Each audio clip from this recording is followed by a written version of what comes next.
So, why even play hardcore in the first place? I kind of wanted to answer this question because I get it quite a lot before getting into these tips, because the answer is a real simple one. You get the intensity of knowing that one mistake can mean that your character is gone forever. You also get the satisfaction of knowing that every milestone that you hit without dying. And honestly, like, even when you do die, it's in a way, it's adding to the replayability of the game, meaning you now have an opportunity to try again and do better than you did last time. I always try to measure it akin to like a roguelike game, for example. But we have been slowly converting people on stream from softcore to hardcore. And I think without exception, most people now swear by hardcore as their main mode, if you will. And yeah, for those of you who have started, for those of you who are thinking of starting, then we are going to go through some of the things that I learned the hard way by dying a couple of times in hardcore that have really, really helped me in getting very consistently and quickly to high levels. So let's start with some of the obvious stuff. You know, finish your campaign and your renown first. If you die without having done these two, this is a real kicker. This is going to be one of the most demoralizing things, knowing that you then have to do the whole campaign again to like just do the last mission, or work through an entire zone's renown system just to get to the last node because you didn't do it last time. This sucks. Make sure you go ahead and get these finished first, but it also gives you like a lot of passive player power, so it's very, very useful moving forward. Another generic one, but a lot of softcore players may not be doing this already, but just have an armor pot up all of the time. They're pretty cheap to make. If you're out in the open world, you're going to get the materials quickly enough to always have these up. Next, do not tackle content that is more than 3 levels higher than you. Being ballsy is 100% of the time when you're going to get caught out and get killed. And honestly, the XP gain for going more than 3 levels above, it's basically non-existent. It's definitely not worth the risk of those high level enemies, because you start getting into like one-shot territory. It's not worth it. It's just absolutely not worth it. And this does apply to like when you're deciding whether to move up a tier or whether to do a capstone dungeon.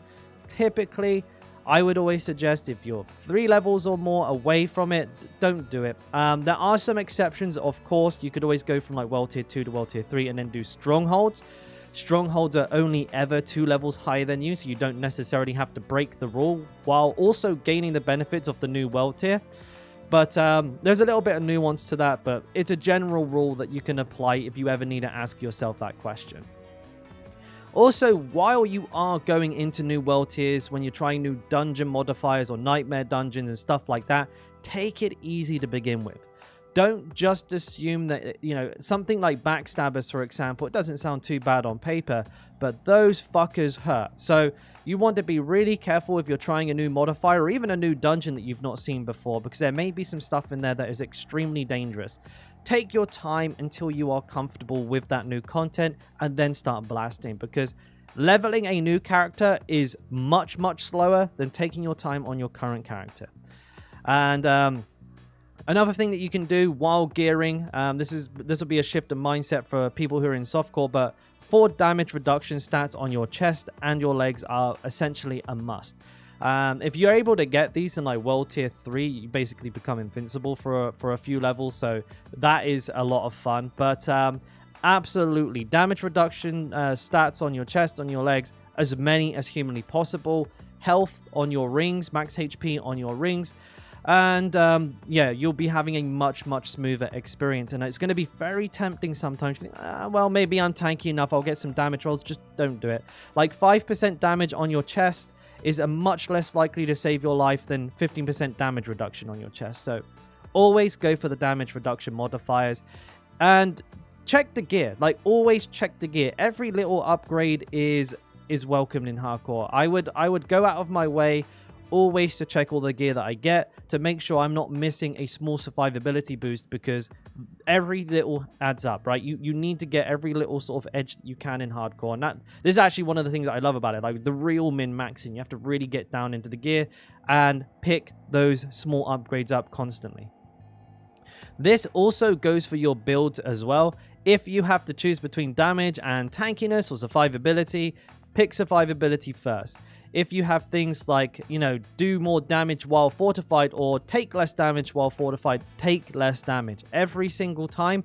You know, up until a point where you are practically taking no damage, then start to readjust things. And that is possible. You can build in a way that you can essentially take 0 damage. My Barbarian at the moment, literally taking no damage from anything, has 100% damage reduction from physical, and it's like way over armor capped, has about 10 different types of damage reduction, just invincible. Now I can start building into damage, right? So very, very, very important that you concentrate on survivability first. And you can be really smart with this. Certain things will be a bit of both. So I'm using a Barbarian as an example all the time, but this does apply to everybody. But for a Barbarian, I can go cooldown reduction. This is both a defensive and an offensive because it allows me to use my shouts much more often. And anybody who's played Barbarian knows our shouts are our DPS, our survivability, our mobility, our everything, right? So going lots and lots of cooldown reduction is actually extremely good for both, like, you know, a balanced approach, I should say, at leveling up your Barbarian. And on that note, Unstoppable is king. Do not undervalue Unstoppable. This is the most important thing, I think, in the current Diablo 4 meta, because there are 2 things in the game that will kill you. There's a DC and there is CC. Literally it. Those are the 2 things that will kill you, and Unstoppable, at the very least, can make CC deaths a lot less likely. Another thing that you can do to improve your chances is to have, and I highly 100% recommend this for all hardcore players, aspect of the eluding. This will give you Unstoppable and break CC if you fall under 35% health. Massive lifesaver. If you use this in combination with a scroll of escape, which is a hardcore only item which allows you to instantly teleport back to Kyovashad, just boom, like that. In a flash, you're gone, you're safe, you're alive. That is an absolute lifesaver, and that will you'll do that 100% at least a couple of times leveling up your Barbarian. So you absolutely must have this set up. And a way to make your life a lot easier here is to actually have it keybound. And now you can keybind, a lot of people don't know this, but you can keybind a lot of things. Scrolls of escapes, potions, all that kind of stuff. I'll just go ahead and actually show you how to do that here in-game.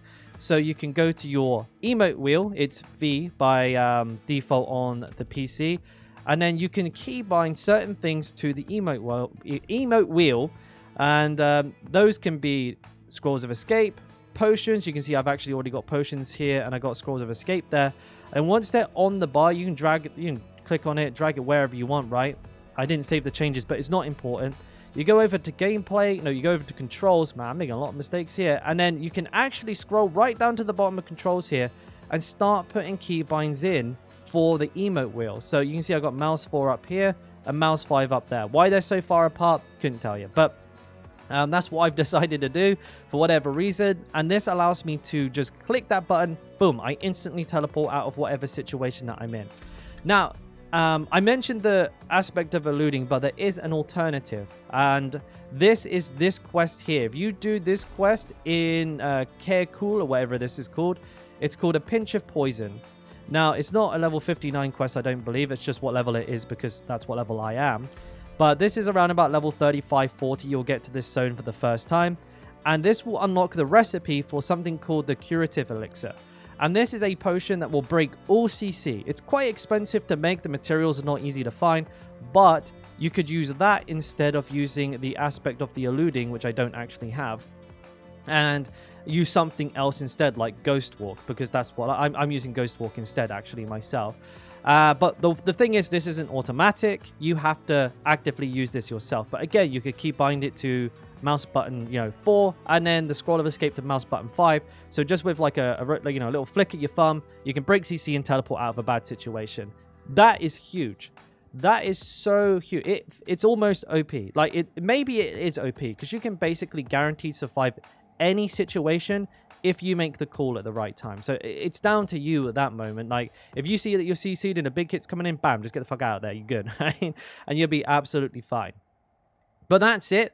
Those are all of the things that I wanted to share with you. If you're a hardcore player, maybe you have something else to add, pop it down in the comments below. I'll pin any good ones, but also everybody else, make sure to check them out. There may be some stuff down there for you.